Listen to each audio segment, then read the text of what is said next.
Imagine coming home from a 12-hour shift, completely exhausted, only to find a giant SUV blocking your own driveway. The neighbor shrugs and says, "Just park on the street, it's not a big deal." Well, I decided to show him exactly how big of a deal it was, and it cost his family $300. If you've ever had a neighbor who thought your space was theirs, hit that like button. And if you've ever dreamed of sweet, satisfying karma, subscribe, because this is one of those revenge stories that'll leave you smiling by the end. I live in a small cul-de-sac. Nothing fancy, just a quiet, ordinary neighborhood where everyone mostly minds their business. My driveway fits 2 cars perfectly, mine and my husband's. That's it. That's our little patch of concrete, and it works just fine. But then there's my neighbor, let's call him Jack. Jack is the type of person who thinks rules and boundaries are optional. He's the kind of guy who will flash you that smirk when you call him out, as if you're the unreasonable one. The first time it happened, I thought it was a mistake. His brother's car was sitting in my driveway. Jack waved it off with a casual, "Oh yeah, he'll just be a sec."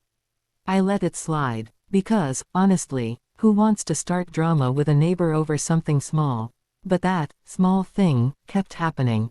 A week later, it was one of his friends, apparently dropping something off.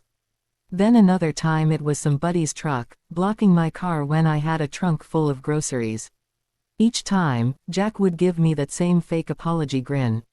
"Oh yeah, sorry, they'll be gone soon," like he was doing me a favor just by acknowledging it. And here's the thing, I'm a nurse. My shifts are long, exhausting, and unpredictable. I don't come home looking for fights, I come home desperate for rest. So when I'd pull up after a brutal 12-hour shift and see a strange car in my driveway, it wasn't just inconvenient. It was a punch in the gut. It was disrespect. One night, I had to park halfway down the street because his buddy's truck was in my spot.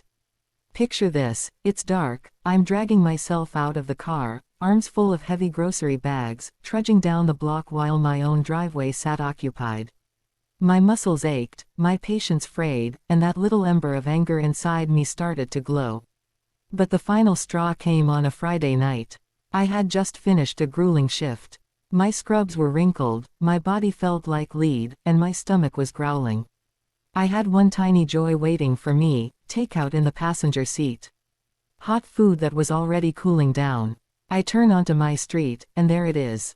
A giant, white SUV parked smack in the middle of my driveway. Not off to the side.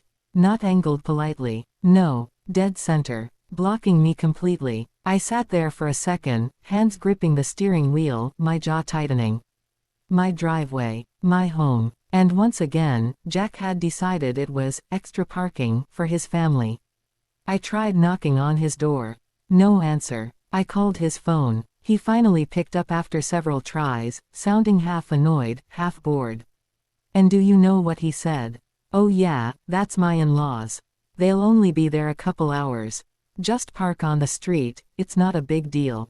Not a big deal. That was it. The ember inside me erupted into full-blown fire. I had been patient, I had been polite, I had given chance after chance. But in that moment, standing there in my scrubs with cold food and an empty driveway, I decided, enough is enough. I pulled out my phone and made one quick call, to a tow truck. Now, I'll admit, as I waited those 20 minutes, I felt a mix of adrenaline and nerves. Was I overreacting? Would this explode into neighbor war territory? But every time doubt crept in, I replayed his dismissive voice in my head. Just park. On the street. No. This wasn't me being unreasonable. This was me setting a boundary. When the tow truck rolled up, I swear I felt a wave of relief wash over me. The driver hooked up that massive SUV like it was nothing, and within minutes it was gone, disappearing into the night. By the time I sat down with my fries, half cold but still satisfying, I felt lighter than I had in months. Of course, the peace didn't last long. About an hour later, there was a furious pounding on my door. I opened it to see Jack, beet red, with his in-laws yelling behind him. His voice was a mixture of rage and disbelief. "You didn't have to take it that far," he shouted. And that's when something inside me just clicked.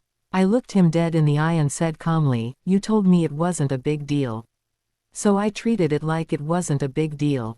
Then, without waiting for a response, I closed the door. The fallout. His in-laws had to pay almost $300 to get their SUV back. $300 for ignoring a boundary that should have been obvious from day one. And the best part, ever since that night, my driveway has stayed crystal clear. Not even for just a sec.